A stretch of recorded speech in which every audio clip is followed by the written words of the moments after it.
Good. All right. We are delighted to welcome our guest Hawa Ibrahim today. We're up against not only a series of lectures and visitors and all the rest of it this week, but also the nicest day that we've had in 2012. So thank you for coming and joining with us in this conversation. I'm delighted to introduce to you Hawa Ibrahim. Hawa spent last year here at Harvard Divinity School as part of the WSRP program, and this year she is visiting lecturer on women's studies and Islamic law. I looked over Hawa's CV and I found so many initials in the various academic work that she's done. I don't even know what they mean, but there are lots of L's, and I think it guarantees that she is in fact a very well-trained lawyer and scholar. I'll just give you a little taste. She has an LLM in International Studies from American University, an MA that I do recognize in International Law and Diplomacy, and an LLB, both from Jos University in Nigeria, and a BL from Nigeria Law School in Lagos. In addition to all of those L's that she's earned, Hawa has been awarded 3 honorary doctorates, as well as the Cavalieri Award, the highest human rights award from the Italian government, and the 2005 Sakharov Prize for Freedom of Thought from the European Parliament, an honor awarded to individuals or organizations for efforts on behalf of human rights and freedom. She's been a visiting professor at St. Louis University of Law and at Stonehill College, a World Fellow at Yale University, a Radcliffe Fellow, and lots of fellows, and a fellow at both the Human Rights Program and the Islamic Legal Studies Program here at Harvard. Hawa is also a senior partner at Ares Law Firm and has worked as lead attorney with a team devoted to the cause of human rights for women in Nigeria. Now we're getting down to what we find so exciting with Hawa and her presence with us here. She's adopted an interdisciplinary approach to study the theoretical foundations of Shariah law and its influence on legal practice. This has been the basis of her work on human rights for women in West Africa. Hawa has won a number of precedent-setting cases for women before Islamic Sharia courts. This has been really tremendous, groundbreaking work, and we are so proud to have her with us. It was while she was at Radcliffe that Hawa developed her book project, which now has been accepted for publication. The book is entitled Practicing Law in Sharia Courts, 7 Strategies. And Hawa will speak to us today on Sharia judicial processes, the case of Fatimah Usman. Hawa, it's a pleasure to have you with us this year and today. Thank you very much.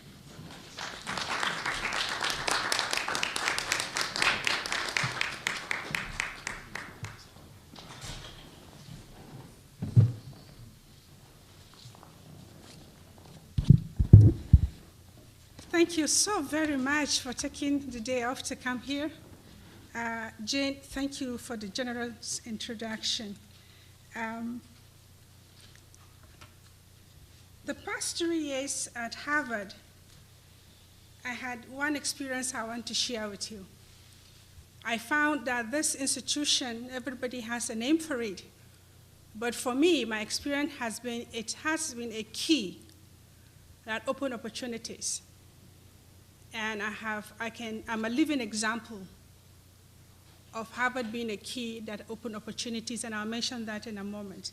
So I thank Harvard so much for having me here for the past 3 years and a half. I also want to thank the Dean, Dean Graham, Jane Smith, for your generosity and your wisdom. I want to thank Anne, dear Anne, and Jacob, and my fellow RAs. I want to thank Catherine and Samia and my research assistant, Iklas. But I saw Barbara Johansson here, and I'm truly grateful you kept me at your program for 1 year in 2009 to 2010. Thank you so much for coming. But most importantly, I want to thank all of you. I saw my neighbors. They came all the way from Sudbury, my new neighbors. Thank you so much for coming. My husband is here. I think this is the first time he's attending a program I'm speaking at. So, welcome. My students, some of my students in the fall, and so thank you so much for coming. But let me say here, opening up opportunity, Harvard as a key. In October, the Sultan came here. And I want to use this opportunity to thank so much the Divinity School for making it happen, and the Center for the Studies of World Religion, and every other person that put their hand on the deck for it to happen. It had tears. But the good book says, weeping may come during the night, but joy cometh in the morning. And for me, it was a joy that had come, that is coming. After the event, I was in Nigeria, and the first thing that I was given was this bunch of newspapers, New Nigeria. And the entire visit of the Sultan was serialized in this, the talk he gave. Now, it has been serialized in many newspapers, but for it to be in New Nigeria, it's really great for us because this is the paper that is mainly in the northern part of the country. But other papers like Leadership, like The Guardian, and this, they all carried it. But it's beyond the visit that is important, and I guess we will get to hear a little bit about beyond the visit in this discussion. I want to thank Jacob when I mentioned tears. Jacob gave me his shoulders, and thank you. I know what it meant during those moments to want to cry, and I'm just dripping all over the carriage house, and I'll come to you and give me your shoulders for me to cry on. The idea to bring the Sultan was hatched in Anne's Browder's office, and it was just an amazing, amazing partner I have in her. But we had a huge members of the community here at the Divinity School across the university that put together, we have a wonderful team. So I just want to say thank you to Harvard and say beyond the visit, a lot of things is happening. I have written an article which was published in journals and Nigerian newspapers, which is Boko is halal. Boko is not haram. And I was focusing on girls' child education. And let me use this opportunity to say today is a special day. Apart from the fact that the weather is beautiful and great, today is the 8th day of March 2012. Today is the International Women's Day celebrated globally. And I want us to remember this day as we think through this discussion and hope that the transforming powers of women is just to begin. It has started, and we are just going on and riding on the shoulders of people that have put some foundation for us to move on. So, happy International Women's Day. Let me make some few disclaimers before I start. As you could hear from what I've said so far, English is my 5th language, so if I murder English, so please forgive me. I also want to mention that I'm not an Islamic scholar, I'm just a lawyer, so I'm going to speak from a perspective of just a lawyer. I was a prosecutor. I started practice as a prosecutor for 8 years in the Ministry of Justice in my state of Bauchi. And then from 1996 October to 2008, when I came to Radcliffe, I was a defense lawyer. And I had a legal firm, which I started in the city of Bauchi. Between 1999, when Shariah was introduced, and my first case was in 2000, to 2008, when I came, and up to last month, actually in January 2012, I have been handling cases in the Sharia court back in Nigeria, and I've been part of over 150 cases. And I'm going to speak to only one case today, but I just want to mention this as a starter. My presentation is divided into 3 broadly. I will show you some slides which will be a bigger picture of what I will be speaking to. Then I will speak to specific, which is the judicial process. And I'll go a little bit legalistic, and if you don't understand, just wave at me. I will repeat myself for some of this legal time. I'll try to speak English, but when I get into Latin from what I think I know, just get me back to course. And then I'll conclude by sharing some beyond the courtroom. How do we move on? The cases, the clients, the lawyers, and I will conclude finally with some few other thoughts.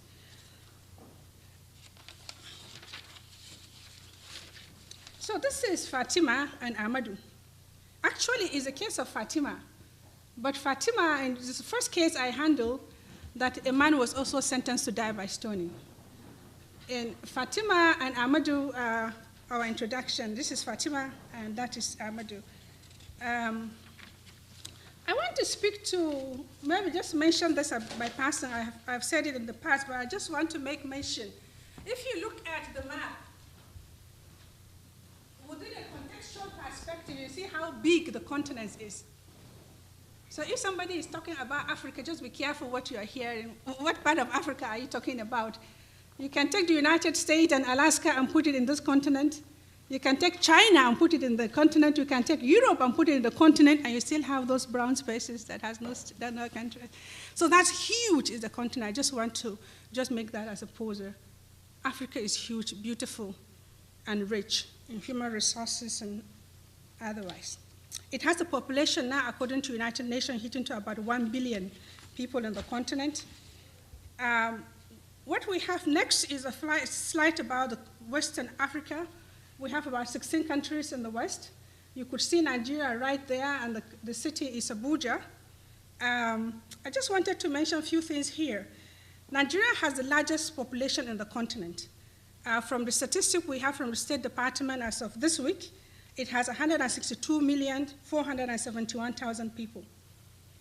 Nigeria, as of September 2011, is the fifth largest importer of oil in the United States, is the fifth largest importer of cocoa, aluminum, rubber, and other special items in the United States.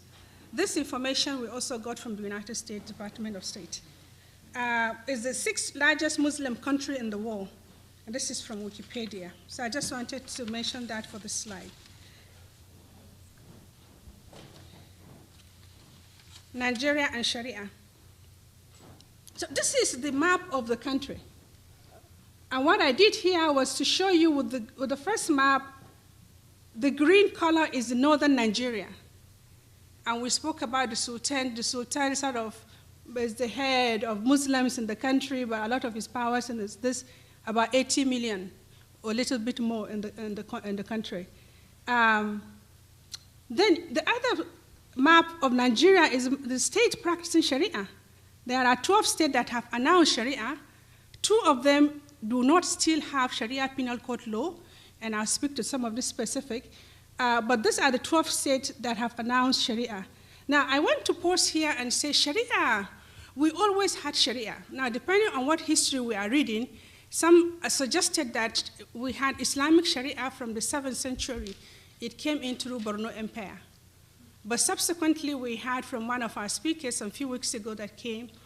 In the 11th to 13th century, we had the Islam that was coming in from the northwest, which is the Sokoto Caliphate. And that was much later than the Borno, which has not been spoken about a lot.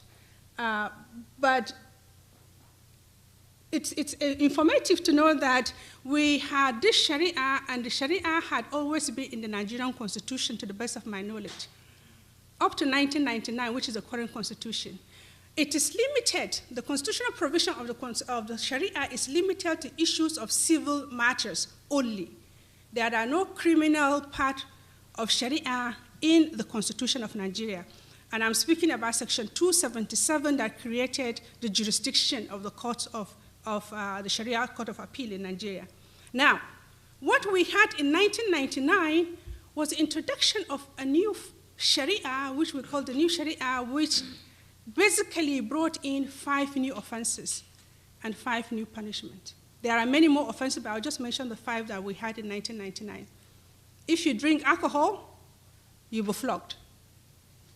If you commit adultery, zina, you'll be stoned to death if you are married or any semblance of marriage. If you steal, you have your limbs amputated. The concept of an eye for an eye, a tooth for a tooth was brought back. How you commit an offense, that is how you'll be punished. And we have hiraba, which is armed robbery.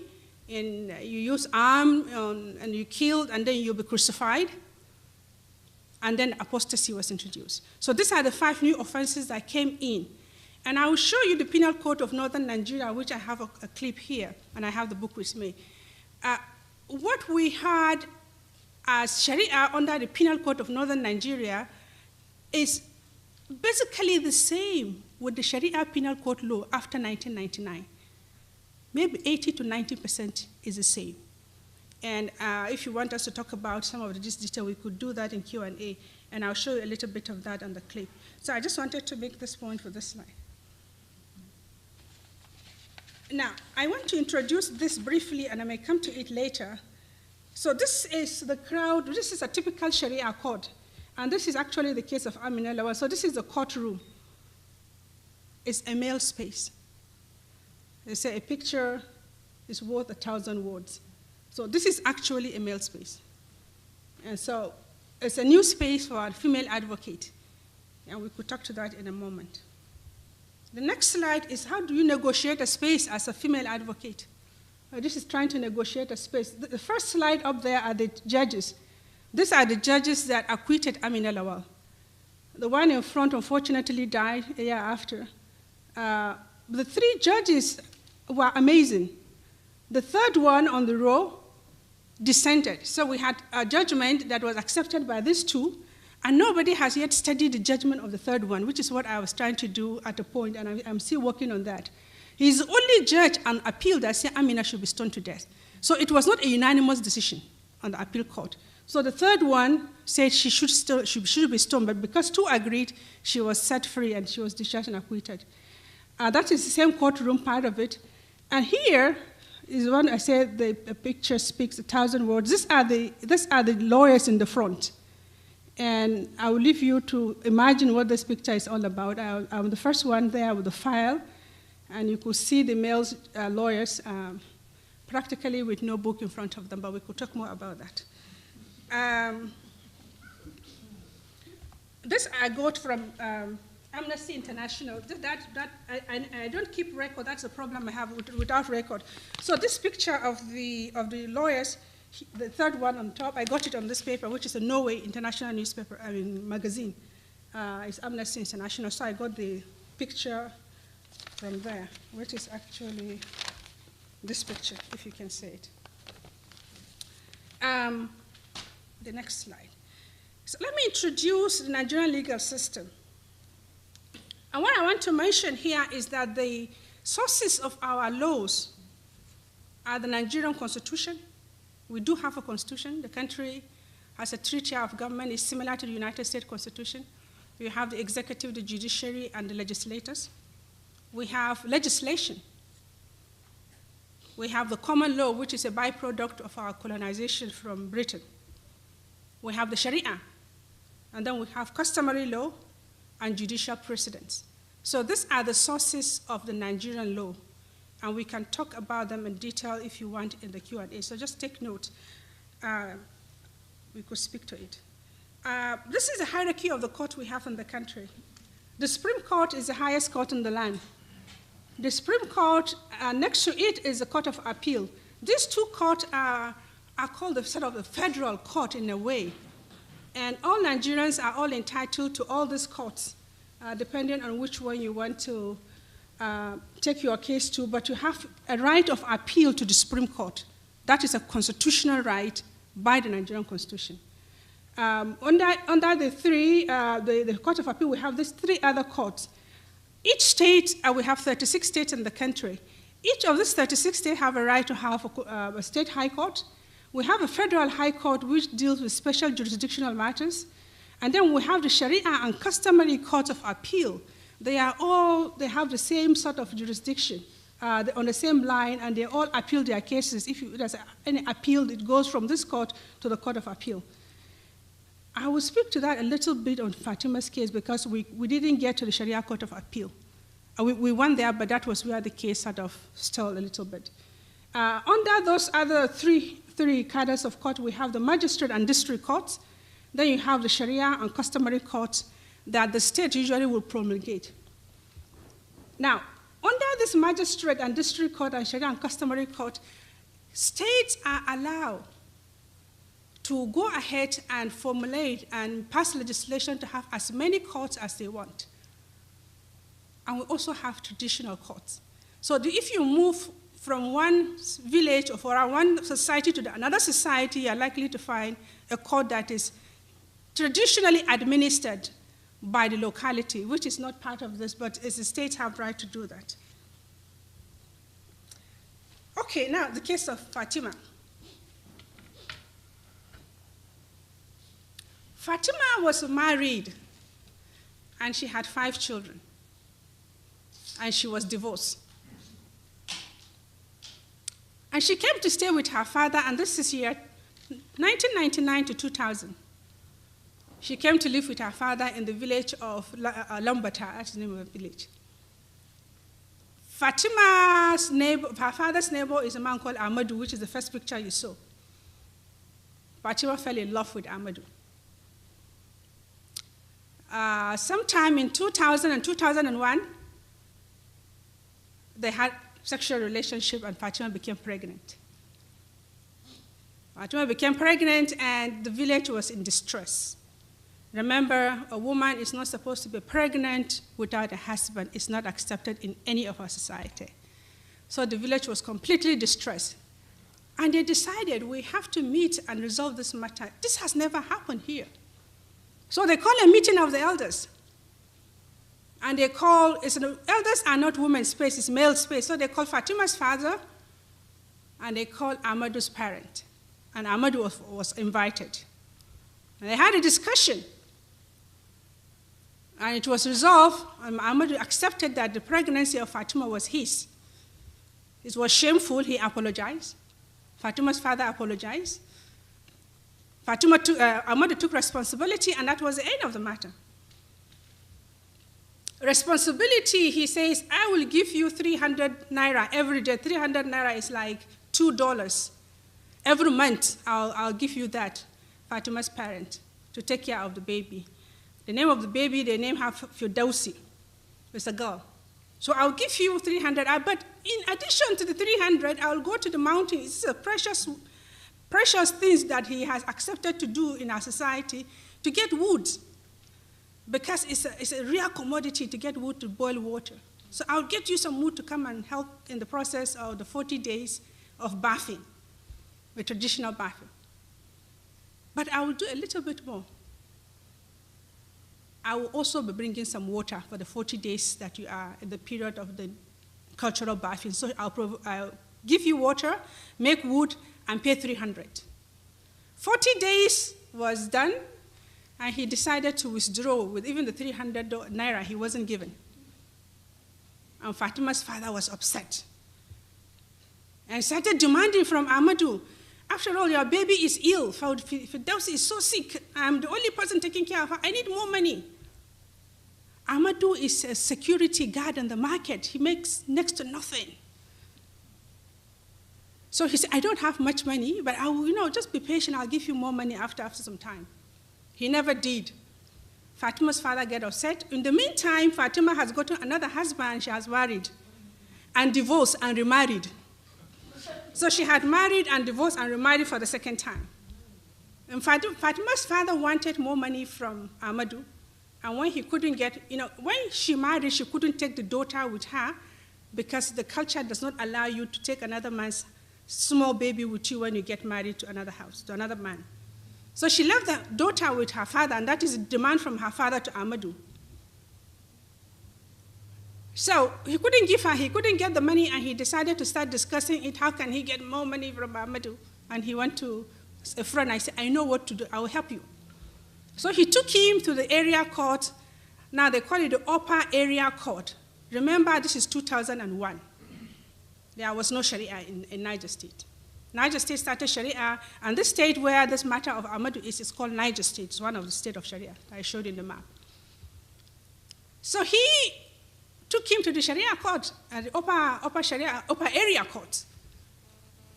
And the registrar said to him, you know what? We will get you some money from Amadou.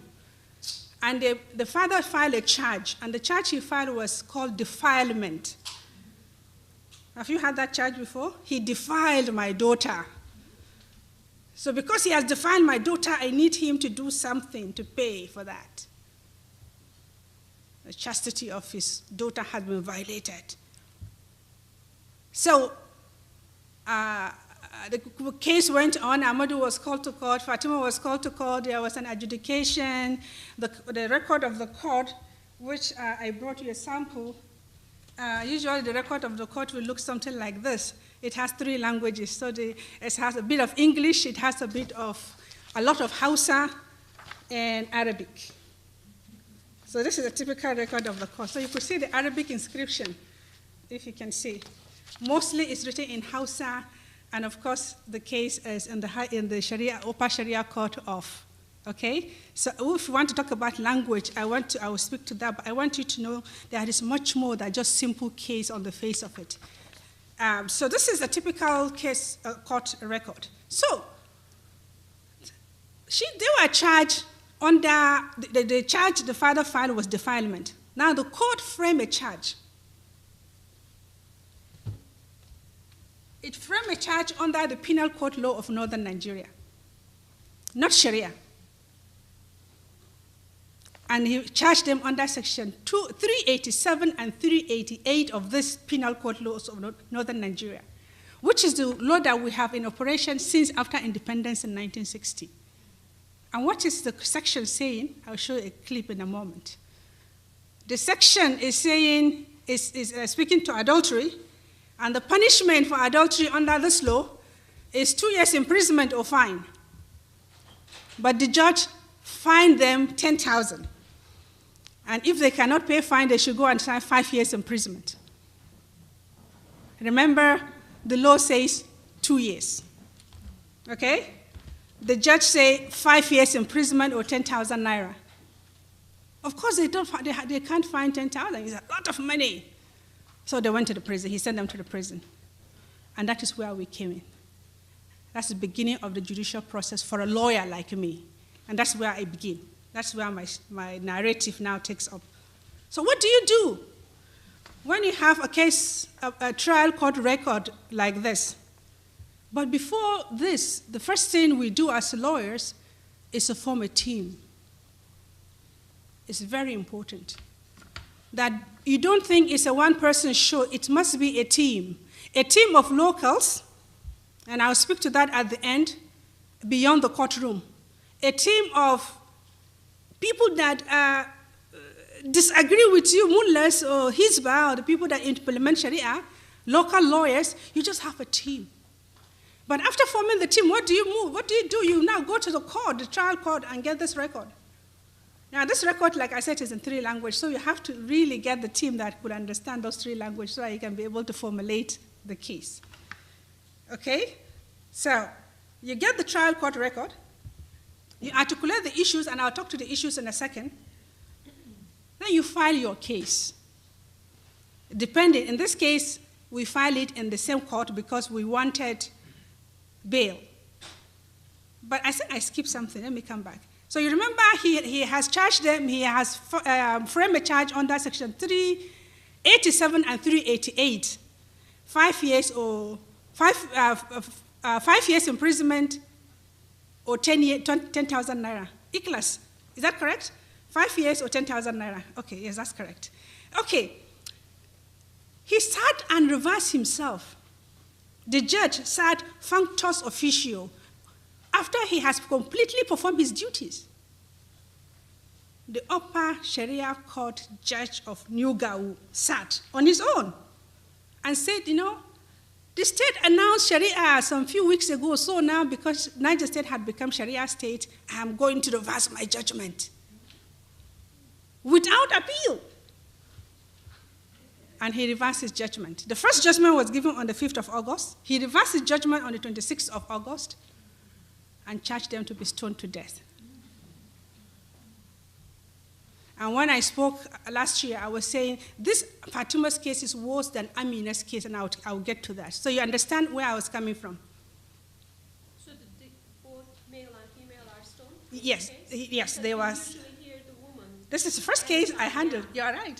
For example, some other case, Iranian case, I usually see the figure of, I'm sorry, I interrupted. No, I'm glad to do it. Go ahead, go ahead. I'm Turkish and I'm Muslim, but I still don't accept the idea of a woman to be stoned to death. I'm Muslim identity. But it's the first time I have ever heard that both of them used in context, not only men. And you are absolutely right. So actually, I have defended 3 other men apart from this one. One is witchcraft, which is also sentenced to die by stoning. Then Ahmadu, then another case of stoning to death of a male adulterer. So anyway, yes, we had some male cases, which is a shame, though. We'll talk to that in Q&A a little bit. But thank you for interrupting. Please feel free, jump in. So the process is you take the trial court record, you articulate your issues, and generally speaking, for lawyers, I always advise that you articulate issues in 4 different categories. Try to look from the court record, what are the issues of law? Remember, the case had already gone on trial. And most of the cases I mentioned to you, over just 150 cases or more, they have already gone through trial. We come into the case on appeal. So the issues that is pertinent for us is the issues of law. So when you look at this proceeding in the trial court, pick out the issues of law, number 1. Number 2, are there issues of fact that are contradicting themselves that you want to raise on appeal? Issues of facts. Number 3, now we have the substantive law, and then you have a procedural law. So is there any process? And I will speak to two of this. I will take 2 small issues to illustrate these issues I mentioned to you. Procedural issue.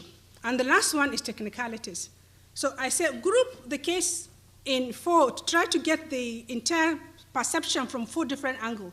What are issues of law? What are issues of fact? What are issues of procedure? What are issues of technicalities? So that is what we do. That is process number 1. Then we argue our case, and then judgment is passed. These are what I mentioned to you, but let me take some of these issues just for the purpose of discussion. Later, I'll just mention them. So assuming that we were looking at Fatimah's case, what are the issues of law? I mentioned to you the sections of the law that was they were charged under, and then the reversal. So issues of law, number 1, is Shariah, the Penal Code of Northern Nigeria. You see, the limitation of the punishment is 2 years. The punishment they were given by the court is 5 years. So this is an issue of law. The second issue of law I want to mention is fair trial. Both of them have right under the Nigerian Constitution to have fair trial, Section 36. So these are 2 issues of law that we try to argue in Fatimah's case on appeal. Issues of fact, charge of defilement is factual issue on the face of the record. There's no charge like that in the penal court law. The second issue of fact that the judge sat on his own judgment and reversed himself facto official and acted ultra vires his powers. Issues of fact on the face of the record. What are issues of procedure? Let me bring this law to here. Now, this is the Sharia Penal Code law. The Penal Code of Northern Nigeria, which is this one. So they were charged under section 387 and 388. Now, if you look at it very closely, this is the charge. On the face of the record, of the court record, the court must charge. If you went to court and you are charged for an offense, it must read a charge for you. And the charge is provided for by the law. Exactly the wordings are provided by the law. When a court does not adhere to this provision, you could argue it otherwise. And you can either make it as an issue of law or issue of process. But before I take off this slide, I want to point out 3 things. Where did we get Sharia penal? Where did we get the Penal Code law of Northern Nigeria? How did it come about? Did you see that up there? Sudan, Pakistan, India. These are our, remember, we are all British colony, and they got independent before us. So when we're trying to put the Sharia, the Penal Code of Northern Nigeria before our independence, our leaders traveled. So if you look at the introduction of this law, it tells you what happened, how they compiled this law. They went to Sudan, they started actually in India, then they went to Pakistan, then they ended up in Sudan, and they came and formulated this law for us. Okay? So at times you will look at the law like this, the Sharia Penal Code law, and they'll give you some guidance. They'll say, this is the departure as you could see. And we departed from Section 497 of the Pakistani law on these grounds. Okay? So I just want to point out, and you could see the punishment there is 2 years. Before the word comment, you could see right on top of it, the punishment is 2 years of fine or both. And this is for the male and this is for the female. Section 389, so 387 is for the male, 388 is for the female, but it's the same process. But the charge, we're talking about technicalities. There was, procedure, there was no plea on the face of the record of the court. There was no plea. They were charged under this law, but this same plea was not given to them. Issue of procedure. The second issue of procedure I want to point out is is an assumption. Assuming they committed adultery, they committed zina, and they are pregnant, and they are supposed to be sentenced to die by state. Assuming. Come on.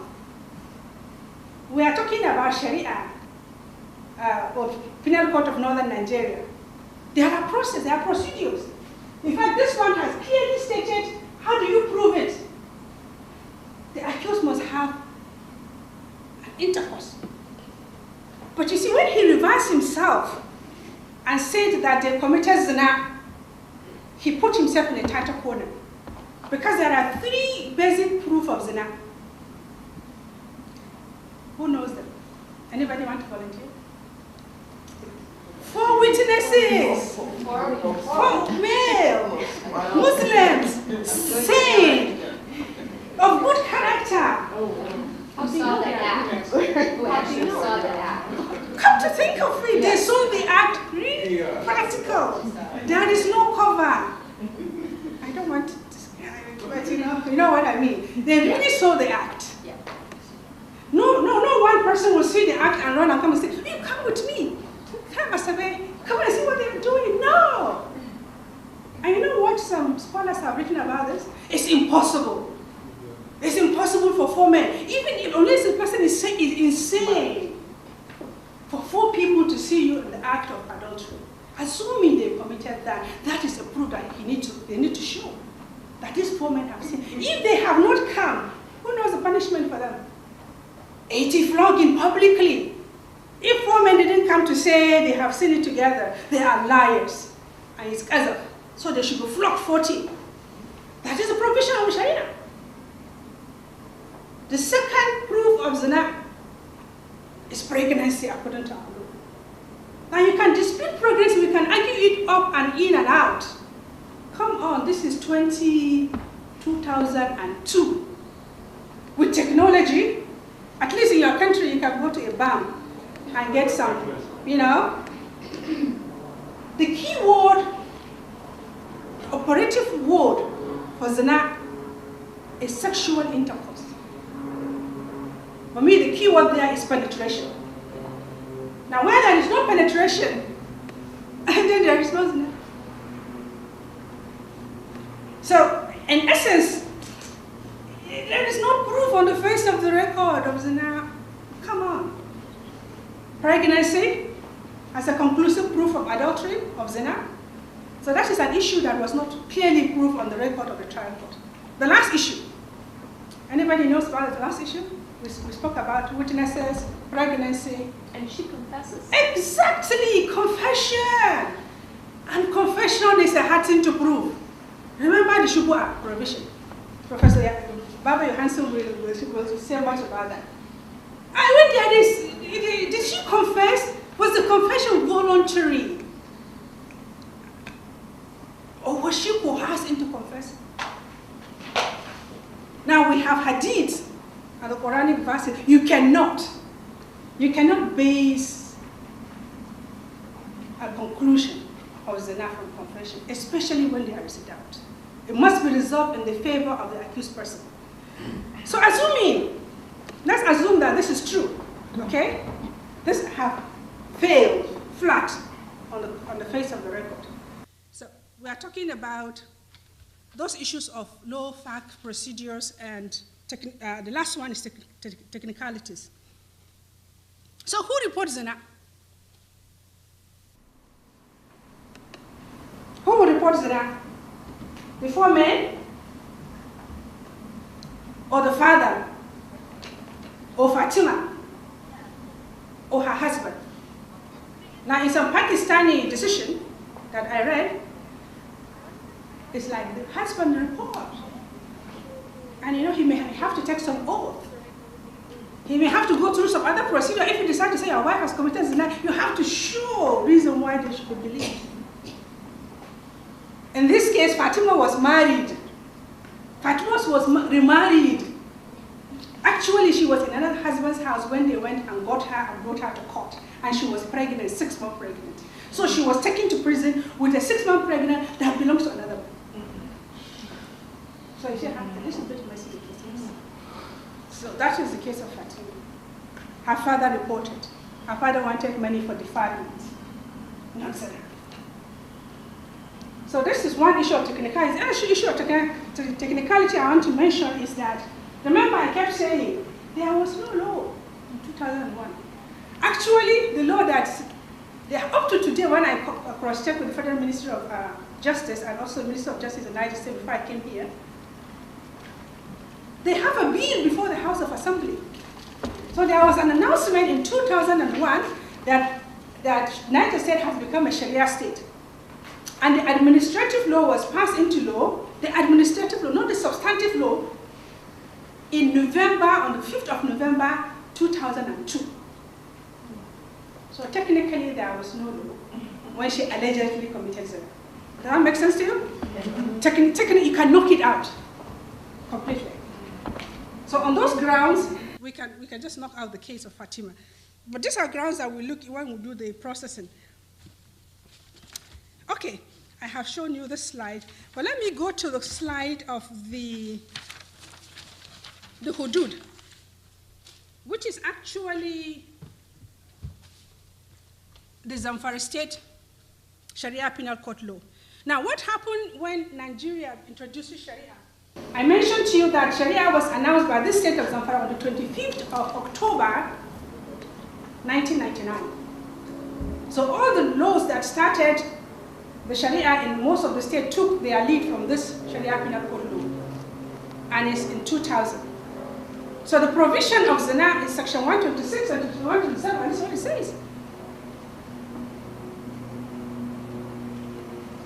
So you could see, technically speaking, if the judge, assuming the judge says, oh, we have become Sharia state, we don't have law, but we are going to go back to the manifestation provision on zina. This is what it says. But look at it very clearly. Whoever be a woman or a man fully responsible has sexual intercourse with the genital of a person over whom he has no sexual right and circumstances in which no doubt exists. I said, come on. You can pieces each word there. And you can come to a conclusion that technically speaking on the substance of this law, what is the time now? Am I going to No, he has next. Oh, okay. Okay. So you could see the intricacies of the law on its face. Okay? So I want to reserve time for questions. I should stop this. Otherwise I'll go into law too much. Yes. Well, you know, I noticed on the penal code before that an exception was made for rape. Yes. And so that was very interesting to me. That I mean, it's hard to read it, but under C, that the sexual intercourse was not such as to amount to rape. Yeah. And this doesn't have that provision. And was that you have not raised that as an issue in this case? It was not an issue in this case, or it was and they didn't raise it? No, it was not an issue in this case at all. It was not an issue. No, because Fatimah loved Amadou. I'm talking to you today. If she will have opportunity to marry Amadou, she would divorce her husband and marry Amadou. So there was no rape per se. But why didn't they get married? Amadou is younger. Amadou has one child. His wife is younger, and he said that he doesn't want to have, a problem with in his home having an older woman coming in as a second wife. That was his excuse. Yes. I know this is not part of Sharia, but the issue here really is one of child support. What the father wanted was child support. And it's an issue because the Nigerian law does not have anything about child support. So what you have are so many children being born that at the end of the day, nobody is really, it becomes the state's responsibility, because really all the street children, that is the problem. And that if you have child support, people will be more responsible with the amount of children. And it is an issue, and in terms of the real problem, because it is a child support problem. And you know, you're right. But unfortunately, when the judge said they should be stoned to death, it became a Sharia case. I know, but we need to bring the conversation Yes, to absolutely. child support. Without a doubt. Whether it is, in terms of what happened, but that somebody should be responsible, that if you have a child, not just the person that actually has the child, but the two people should come into the picture, and we need to start that conversation somewhere. You know, you are absolutely right, but let me tell you a little bit. Are you from Nigeria? Which part? I'm from the Southwest. Okay, so for us in the we have north, customary law. for us in the north, the child belongs to the society. So when you start talking about child support as a legal matter, it's another discussion. Because I didn't grow up with my family. I grew up with my uncles, with my aunties. Maybe you have it in the south, I don't know. But a child is a societal responsibility. So in an essence, maybe Malanuku has a word to say about the north. Oh, you're right about that. Yes. And then these are made in the north. My concern, though, I agree with all that, but once what we're having, the effect of not discussing child support and saying society, and I think it's the most traditional society agree that society, but when the child is on the street and it's society's responsibility, society has to do something to get the I agree. This means. I agree. You have to say something. Let me conclude. Go ahead. Let me conclude. I'm not a lawyer, but I think there are laws in Nigeria for child support. No, I was a legislator. No. Because as a child, I grew up in River State. There are women in my village that took men to the court. It must be customary court. No. I'm telling you, even my mother wanted to do it for my father. So I'm a product of that. So there were certain, maybe in River State, there were some laws that authorizes women. Now the question whether the women are aware of it, whether they enforce is a different matter. But the British left some law there that you could sue the man. Because I knew that my family had to go through that. Were they legally married? If they were legally married, and then they were if they were married in a court, let me tell you what, because I was a legislator in Nigeria, if they were married in a court of law, a Western wedding, then they can go into a court of law, and during the divorce process, you can get child support. If you were never legally married, or then you have no recourse, you can't do child support. So you can't do child support unless there was a wedding.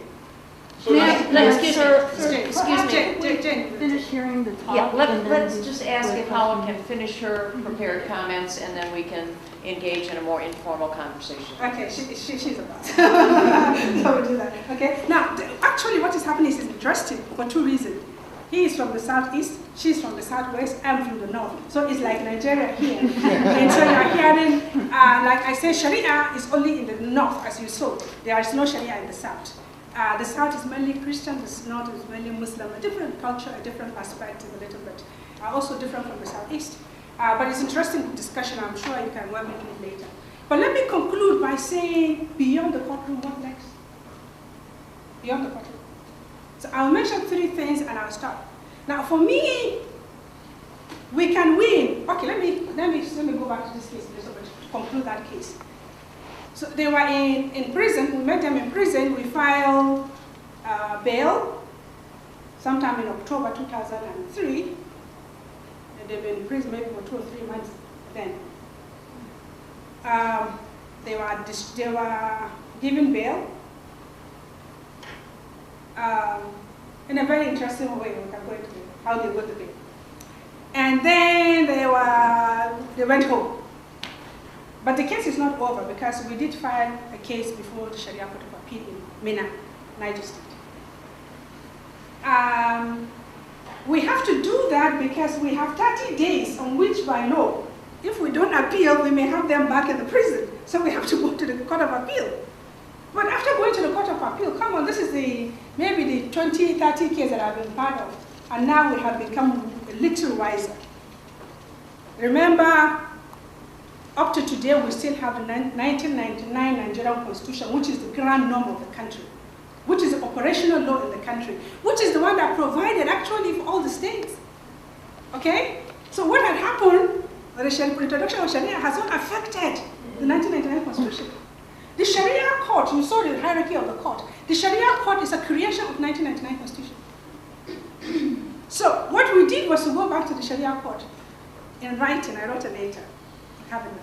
And I said to them, may it please your lordships, we have this case of Fatimah and Ahmadu versus the Commissioner of Police before you, which we brought. But we want you to give us a practice direction. Since your court is a constitutional court, and the jurisdiction of your court is limited to civil matters, no criminal matter, give us a practice direction. You know what the court said? You could guess. Like we hear her say, ha! They called me. Are you crazy? Did we ask you to bring the case before us? Why are you a troublesome person? You brought the case and you're coming to us and say, give us practice. Did we ask you, just get out of here, Hawa. We don't want you and your trouble. And so that was really, what's called it? As out of my mind, I was bananas to do that. But you see, it's necessary at a point to be careful about strategy and about tactics. And for me, it's good for us to diffuse the tension in the society, to go to court. But at this point, we want to assert something, to change something, and to change, we have to change it from within. So that's how somehow they dismiss the case. They never put the case again on their court list. They put the case, or we don't go to them to put the case in their court list, and that was the end of Fatimah's case. And they are free. And she has other children with another husband. Ahmad is happily married with his children. He has 3 children now. I saw them last in January. Finally, beyond winning the case in court, what do you do? Remember, in a lot of these other cases, not Fatimah's case, we want them to go back and live in their society. We don't want them just to win the case. Oh, you have won the case, and then they'll go back like in Somalia and they stone her to death. No, I mean, it's not victory. We have lost woefully. So it's the ability for us to work within the system, to work with the mullahs, to work with the hizbah, to work with all necessary allies we needed. As a matter of fact, we were working with the blind, with the lepers. We wanted any ally that is necessary for us to get on board so that they can enhance them going back home. It's very necessary. Work within, work with allies. Okay? Work within Sharia, work within the law. I have given an example of how you can use Sharia to argue Sharia cases. And one of the examples I have given in the past is the sleeping embryo theory. You know, the Maliki law says a woman can be pregnant for a minimum of 5 years or maximum of 7 years, 6 months or 5 or 7 years. A woman can be pregnant for a minimum of 6 months, a maximum of 5 or 7, depending on which of the Maliki's law you are looking at. I didn't say it, it is a law. So the point I'm making is that we use that section. We practice Maliki law. We say, you know, in Amina's case, the baby must have been sleeping. The baby is a sleeping embryo. Because she was divorced from her husband 11 months before she became pregnant and she was charged to be stoned to death. One of the cases of stoning to death, Amina. So we use the sleeping embryo argument to argue that same case. So within Sharia, there are things that we use to argue Sharia cases. And I can go on and on. So I have encouraged lawyers, and I'll still say it here, that there is a need for us to work within the Sharia. Because we have solution within the Sharia. Not outside, not to the common law, not to the customary law, not the traditional law. No, within Sharia. Work within Sharia, work within the courts. And the last thing I wanted to say with that respect is, for me as a female lawyer, and I told you about the female space, is how do you claim the space? How do you make it yours sparkling? It's not academic. For me, what I've learned from these years, is that I have to outwork them. Work out of the box. Work to the ratio of 2 to 1. You cannot sleep and go to court with no paper in front of you and be relevant. You want to be relevant? Be an authority. When you speak, people should listen to you. So we don't come to court lightly. No, no, no, no. We make sure we don't sleep in the night because we want the morning to be better. Weeping may endure for the night, but the joy will come in the morning. So you outwork them, and you become relevant, and you can be part of the space. But let me also tell you what I have done in conclusion. As a lawyer, as a human being, I have learned from the good book.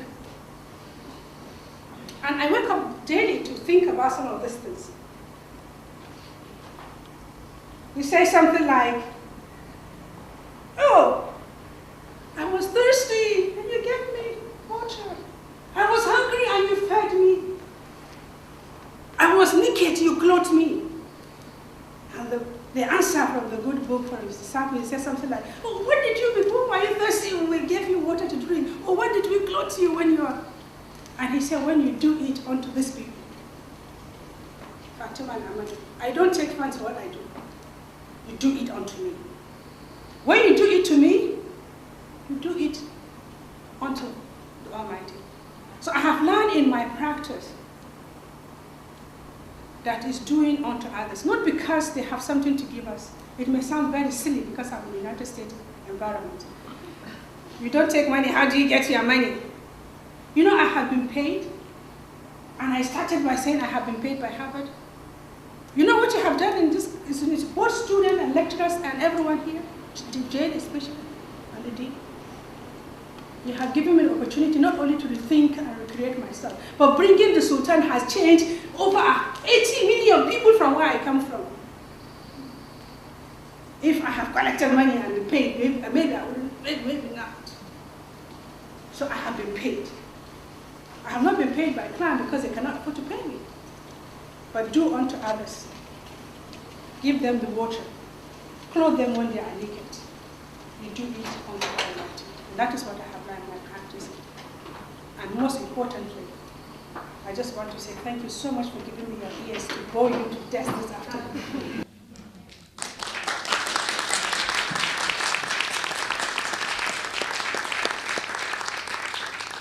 Well, Hawa, you've taught us a number of things today, and not the least of which is how to claim your space. You've done that beautifully here today.